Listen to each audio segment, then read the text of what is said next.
If I didn't tell you, you probably wouldn't believe me. But check this shit out. I gotta check the humidity. Oh, how weather, whoa, how weather changes spread fungal storms. You see that shit? You see that shit? You see what's out here? This that shit outside. I told y'all, man. Fungal storms? Look at the bacteria, G. Look at the PM 2.5. That's not even the hot. Look at the ozone. Look at the ozone. Man, take a look at this shit, y'all. Take a look at this shit. You see that shit? He's actively spraying right now. Let's go get the humidity. Let's go take a look at the humidity.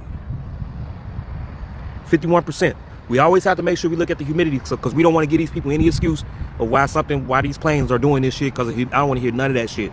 So I'm tracking all humidity on all levels from here on out. So this is what shows up on your phone. You're only going to get what's in the green that's on your phone, right? But this is what's really happening right there. 4,100. And this is coming from the smeller. This is coming from the smeller. You see it? The name right here. Okay? This is going to fuck with your nose.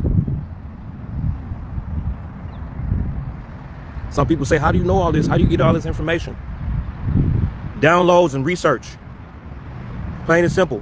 When you start understanding that everything is not all that complicated, when you start understanding that this shit is really not all that complicated, it's it's pretty simple. We're not supposed to be getting sick. Get these red clovers.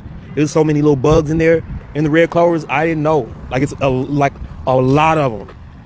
And then you have a yellow dot. A lot of yellow dot over here.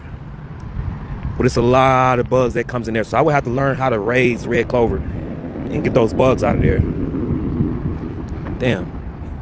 You pushing that fuck on the flat. See? Even that's gonna leave a little haze, a light haze. But just look at that shit. You got these fucking tiger stripes. All this shit is fucking with everybody. Nobody is free from this. I don't give a fuck how healthy you are. I don't give a fuck how many times you go to the gym. I don't give a fuck what your diet is. If you're consistently being bombarded by this shit, you will be affected. You may not have real bad adverse effects of it, but it's going to live on your body. It's going to live on your skin. It's going to make you sneeze. It's going to make your eyes irritated. It's going to make your throat irritated. It's going to keep fucking with you. The only thing that's left to do is we fight against this shit. We're going to have to fight. They're warring against us. So we have to send off a letter and let them know we're not going to tolerate this shit and not stand behind it. We can send off a letter with signatures. We're not going to tolerate it. We're going to have to come to our own defense on this shit, regardless of whatever the consequences are, because they're doing this shit for us. They're telling us this is what we're going to hit y'all with. So what the fuck we going to sit around and take this shit?